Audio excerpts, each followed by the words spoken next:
Ran these bad boys, put them through the ringer. Powerhouse Lithium. Got her kind of cleaned up. Gunnersville and the eelweed. Want to do a video on, of all the stuff you got going on in my boat. 23 Falcon. None of it's useless without power, and you need a lot of it. New batteries this year.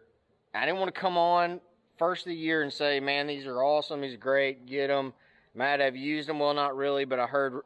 No, not gonna do that. Ran them all year, flawless, for a lot of reasons. You'll hear a lot of guys say that, but I'm just giving you my 2 cents. Powerhouse Lithium. You've got the resources and you want the ultimate setup, you need to get it like I got it. I'm always going to have power.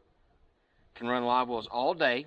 I've got 5 Lowrance units, 12-inch graphs. I've got 2 active targets on my boat. Not to mention all the other stuff I've got on this boat. The engine, the power poles, I got the jack plate. I've got the stereo system, all my controls, my live wells, my aerators. It's insane from top to bottom. I need power. And I can run 16 hours with it all running and no problems.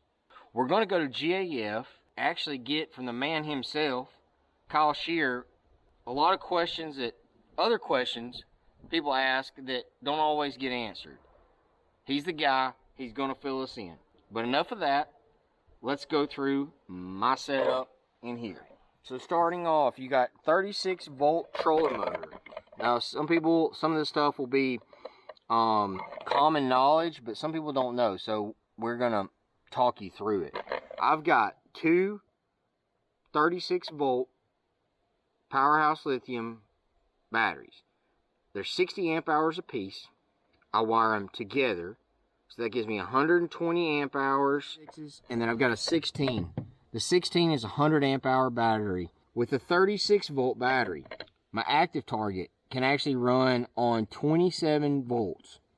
So what I do is run it through a regulator that makes this 36 turn in to 27 volts, and then goes to this switch and then to my active target.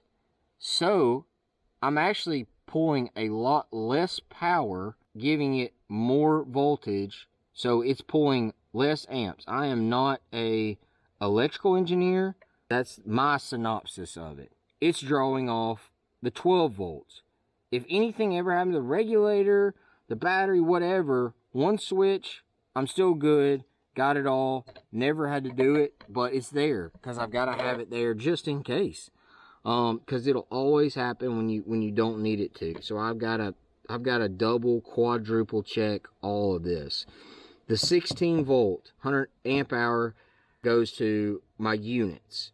And the regulator for it over here is 16 volts. Keeps it at 16. This keeps it where it never gives over 16 volts to my units. It goes to a Perco switch.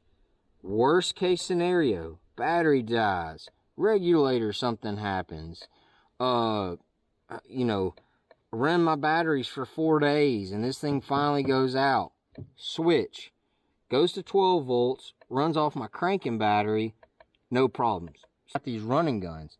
And the deal with the running gun is it backfeeds power off my alternator, my engine, so that it charges my batteries, all my batteries. Standard switches here, cranking battery. I have my 16 volt and my 236s. Perco and all of it, can switch it if I need to. It's insane the power they have, how fast they charge. They're at 100% until they go dead. And I'm yet to have one go dead. So I've got 100% battery all the time. For my trolling motor batteries, I am on 10, I'm going 100% until they die. And they've never died. So there's no bleeding of power. Huge for lithiums. And then charging up at night, they're charged before I actually even go to bed to fish the next day, which is another huge. Don't wake up the next morning wondering if I got 2 bars on my charger, if they're charged up all the way. They're charged before I go to sleep. I'll throw in on the video some screen records of the app. Another awesome thing for it. But Dude, this setup is bulletproof, man. We'll go over JF, get the rundown on the setups, how you can get my setup in a boat, and any info that you need, you can comment or ask Kyle over at JF. He'll hook you up. Let's go do it.